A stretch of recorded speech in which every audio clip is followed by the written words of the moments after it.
then the question is, what makes a strong brand? Well, here's one way to look at it.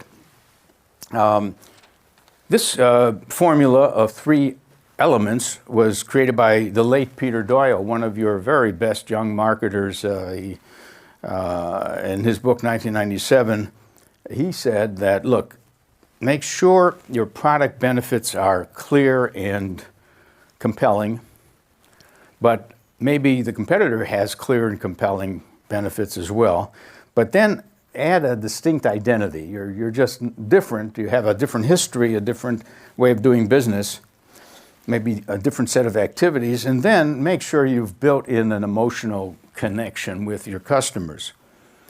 Now, you might say, hey, I'm strong on 1. I haven't really developed a distinct identity on 2, and there's no emotional.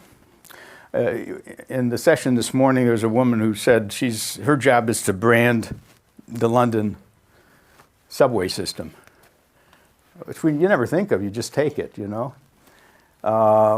She has a feeling that the emotional side needs some work. And how do you really make people proud and happy and going down the tube and using it? Okay, now another formulation that overlaps with that one was developed by Doug Hall. He's a consultant for P&G and actually does training courses in marketing physics, he calls it. Not a bad idea, marketing physics. Sounds scientific. Anyways, when he advises P&G, he says, there's got to be an over-benefit. Of course, a set of benefits, but something stands out about the benefit. But it has to be believable. I mean, you can claim a benefit that people could sort of say, well, that's just exaggeration.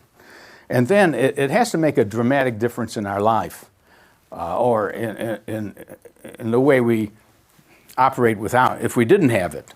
It creates a dramatic difference. So there are different formulations. And you could take any of your products and see how these 2 encoding approaches work. Okay, there's a process.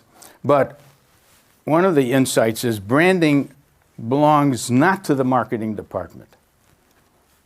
It may generate from the marketing department, but it is an organizing principle for the whole offering.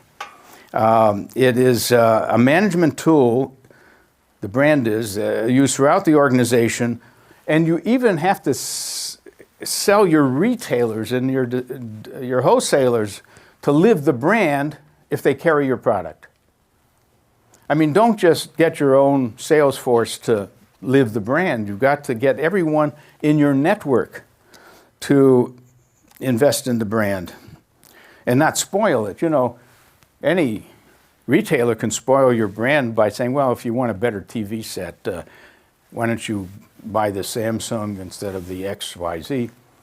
So if your retailers haven't bought into the value proposition. By the way, one of the biggest problems is your sales force hasn't stuck to the value proposition. A salesperson might do anything to get the sale, say anything, things that shouldn't be said as a reason to buy your product. And one of the headaches of marketers is, God, these salesmen, they don't stick to the value proposition. They'll cut the price. Instead of selling the price, they sell through the price by cutting the price and getting the sale.